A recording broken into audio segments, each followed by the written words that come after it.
Hi, I'm Daru. I'm the co-owner and beverage director at Daru in DC.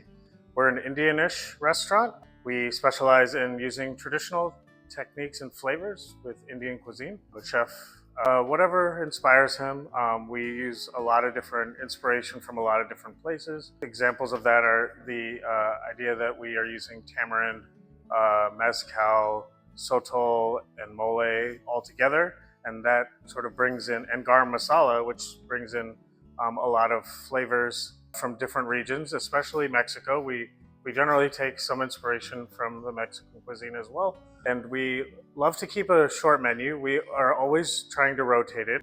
Our seasonal menu for cocktails goes from light and refreshing to more spirituous and darker. So you'll see things like a gimlet at the beginning, or like our take on the Moscow Mule, which I'll be making for you later today, to more Manhattan and old-fashioned variations as well as our more spirituous drinks. But I'm happy to make some drinks for you now. Okay, I'm going to be making one of our seasonal cocktails, the Mountain of the Moon. So the Mountain of the Moon is named after a legend of Lord Ram, who in a rage against his enemy swung his sword and accidentally hit the moon, which then fell into the earth and created a mountain range called the Nilgiri Mountains, which also means the Blue Mountains. And we call this because we're actually using the Nilgiri gin from a renowned distillery in India, Amrut, who now makes a gin. It uses botanicals, fresh botanicals from the Himalayan region. It's really crisp, it's really delicious, and we're gonna make a gimlet today out of it. So first I'm gonna add 3/4 of an ounce of our house-made plum and sage cordial. Now the way we make this is we take buttermilk and we curdle it. We separate the curds and the whey. We use the whey and then sous vide it with plum, sage, a little bit of citric acid and malic acid to give it a nice citrus note to it. So we're building a gimlet, sort of like your gin to roses lime juice, but this is our plum and sage cordial. And then 1 3/4 ounce of the Nilgiri's gin.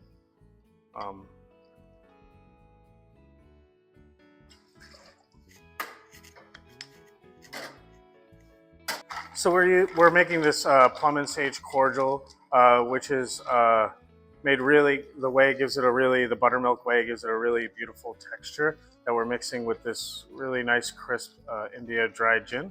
I'm gonna give it a nice stir, get it ice cold. I'm just gonna go ahead and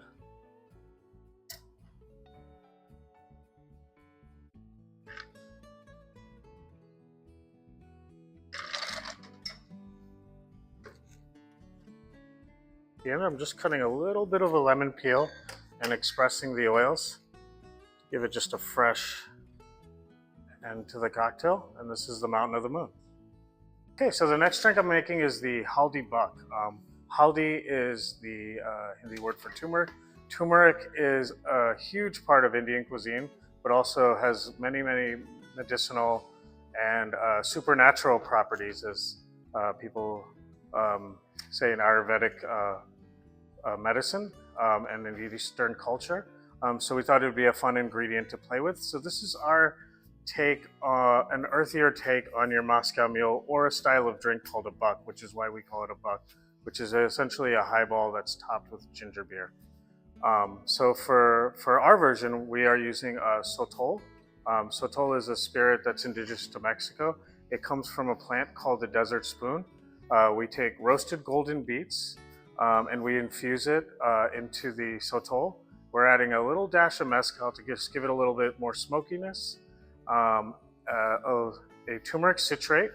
This is our version of making lime juice, but flavoring it with turmeric. So we're taking turmeric and we steep it in water like it's tea, and we add a little bit of citric acid to it, and it's our faux turmeric lime juice, and then we top it with Fever Tree ginger beer. For this version, I'll show you how we do make it in-house. So most of our cocktails are batched. The reason for this is one, it creates more consistency in the drink, but two, it makes sure that it gets to you, the guest, much faster. And I'll go ahead and start making this. For this drink, we use our ice, which comes from the Ice Queen, who supplies a lot of local restaurants. And this batch is the mix of the sotol, mezcal, and turmeric citrate all in one. The roasted golden beets give it that beautiful, rich color there. And then I'm going to just go ahead and top it with the ginger beer. It's a nice earthy tone. Beautiful golden color there. Give it a nice stir. And then we just finish the drink off with marigold garnish.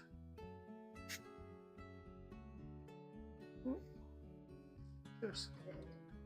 And that is the Haldi Buck. Awesome. So this is our take on a Manhattan now. This is one of my favorite cocktails, and it's been on the longest on our list right now. It's called the Bandit Queen. The Bandit Queen is named after a very controversial but also inspiring figure in Indian history, a woman named Phulan Devi. She was born into a lower caste and made her name through targeting the upper caste and helping out the poor. She eventually became a bandit leader or a gang leader of sorts. Went to prison for it, came out, then was elected into the Indian Parliament, and still remained a controversial figure, sort of like a Robin Hood type figure who really looked out for the poor in India. Eventually ended up, because she was so controversial, becoming or being assassinated. But if you'd like to learn more about her, there's a lot of literature and also a really cool movie that was made about her as well. So this is the Bandit Queen. For this drink, we're going to be using a little bit of tamarind.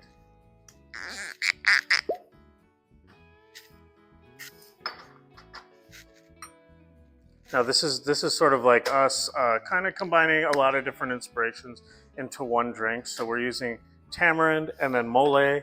I think the tamarind and mole combination, which is sort of that influence of us, again, like taking flavors from different places, specifically Mexico, and combining it with a lot of the flavors that are in India as well. This is a really cool Szechuan peppercorn amaro that's actually made in Baltimore, Maryland. So we love, when we can, to use local products.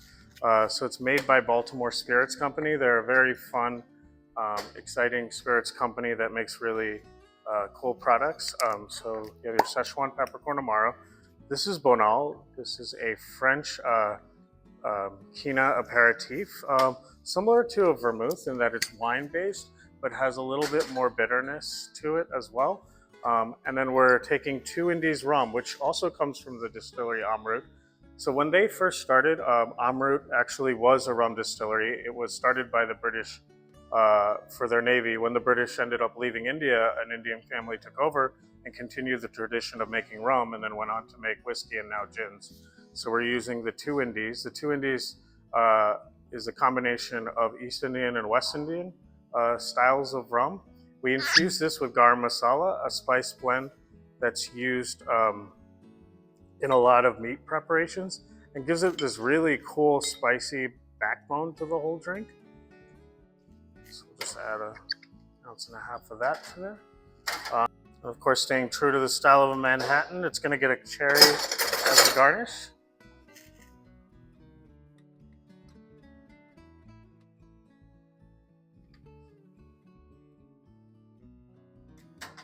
Great. And we'll just finish a little expression of lemon oil to give it a nice zesty note to the end of the drink. And here you have the Bandit Queen. Okay, Dante, please tell me about these beautiful cocktails in front of us. Absolutely. So these are the 3 drinks we made. I'm going to start with the more light, go from light and refreshing to darker. This is the Mountain of the Moon, our take on a gimlet using our house-made plum, sage, and whey cordial, and Nilgiris gin from Amrut. Then the Haldi Buck, the take on a mule or a buck style cocktail, using our roasted golden beets and a turmeric citrate. And then the take on a Manhattan here, using Indian rum, also made from Amrut, that we infused with garam masala. We add a little Szechuan peppercorn amaro and tamarind and mole bitters to them. And if you can see it, or if you didn't notice, we are basing all of our drinks off of classics. A lot of that has to do with some of the training that I had and previous experience. I came from a cocktail bar, a few of us did, called Columbia Room. And a lot of the drinks and training there were based on very traditional, sort of what they would call golden age cocktails. So we loved the idea of it looking like a traditional classic cocktail, but there being a lot more of our sort of creative input and resources we have in the kitchen put into each glass. So we love the idea here of taking that format, keeping it real simple in presentation, super clean and delicious. Could you tell me one dish on the menu that you would recommend pairing with each of these, that where you feel like those, those twists on the classics, like those flavors really come out? Yeah, absolutely. So for this one, the gimlet, I think the pani puri, which is our puffed bread with avocado filling that gets a tamarind water inside of it. I think this is a really good aperitif style drink, and I think the kind of citrusy notes of the gin pairs really well and cuts through the avocado itself. For something like this, I generally like more earthier things. So I think the portobello mushroom choila, which is a take on a Nepalese street food that's done with grilled tomatoes, would work really well with the sort of roasted golden beets and give it that nice, like earthy note to it. And then with this, I love, the kebabs. I think any of the spicy duck kebab is a really nice pairing. Anything that has a little bit more like fattiness to it, because this is more of a spirituous drink. The alcohol kind of cuts through the fattiness. And then obviously, like with kebabs, there's meat, so the garam masala plays really well with the meat as well. So I would say, the duck kebab, even our lamb chops, but really any of our kebabs, and the bison momo as well, I think would be an amazing pairing with this. I'm very hungry now. Thank you for that.